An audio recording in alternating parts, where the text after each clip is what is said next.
অবিলম্বে রাস্তা মেরামতির দাবি নিয়ে খানাকুলের রাজহাটি 1 নম্বর গ্রাম পঞ্চায়েতে জমায়েত হলেন রাজহাটি 1 নম্বর গ্রাম পঞ্চায়েতের অন্তর্গত রাধাকৃষ্ণপুর এলাকার বেশ কিছু মহিলারা। তাদের দাবি রাধাকৃষ্ণপুর শ্মশানগোড়া এলাকা থেকে মাঝপাড়া রামপদ মান্নার বাড়ি সংলগ্ন এলাকা পর্যন্ত রাস্তার বেহাল দশা।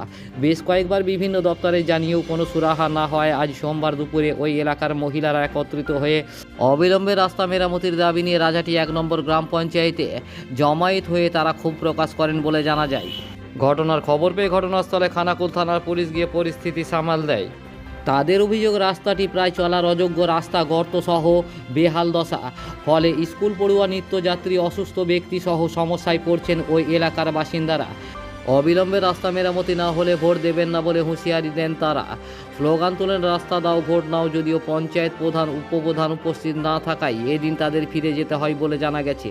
ঘটনা প্রসঙ্গে এদিন বেশ কয়েকজন মহিলা কি বললেন বিস্তারিত শোনাবো।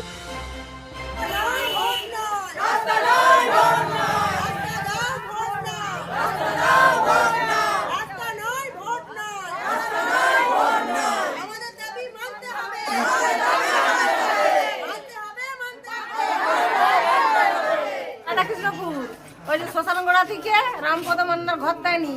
আমাদের এই যে বৈশাখ মাস কাটলে এখন সেই অজ্ঞান মাস পর্যন্ত জল থাকে। পা পিছলে পয়ের যে হাত পা ভেঙে যায়, নৌকো যায়নি। এই যে রূপচাঁদ ভুক্ত যে স্কুল, ওতে সব ছেলে মেয়েরা পড়ে, কি করে যাবে? পাতির ডাঙ্গার স্কুল আছে, প্রাইমারি স্কুল 4 মাসে স্কুল বন্ধ, সেন্টার আছে সেও বন্ধ। তাহলে এইরকম করে আমরা জীবন যাপন করবো?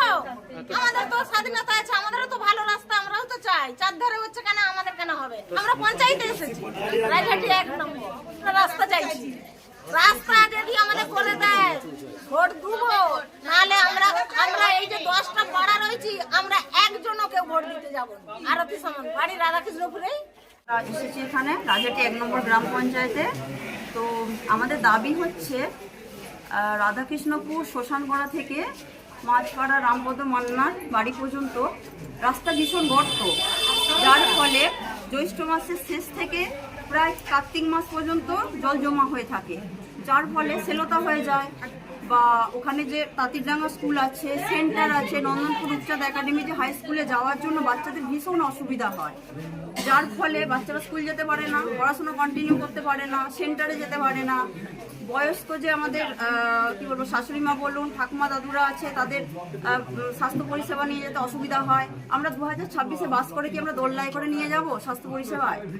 দ্বিতীয়ত যারা প্রসূতি মা রয়েছেন, তাদের সদ্যজাত বাচ্চা হওয়ার জন্য বলুন, ডাক্তারি পরিষেবা নেওয়ার জন্য বলুন, তাদের যেতে অসুবিধা হয়। ছোট ছোট কচিকাঁচা বাচ্চাদেরকে ধরে রাখা সম্ভব নয়।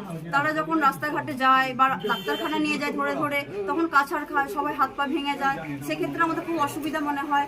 তো 2026-এ যতটা উন্নতি হয়েছে আমরা জানি, সেই জায়গায় আমরা অনেক দূরে, আমরা গর্তে পড়ে রয়েছি, ডোবাতে পড়ে রয়েছি। আমার মনে হয় ব্যক্তিগতভাবে আমরা চাই যে 2026-এ স্বাধীনভাবে বাঁচতে, যাতে রাস্তাটা সুন্দরভাবে হয়, সবার যাতে উন্নতি ঘটে, সবাই ভাবে যেমন সার্থকভাবে বাঁচতে পারছে আরো 5টা গ্রামের মতো, আমরাও সেইভাবে বাঁচতে। আমাদের এলাকাটা হচ্ছে মাঝপাড়া তাঁতিরডাঙ্গা স্কুলের সামনে রাধাকৃষ্ণপুর গ্রাম।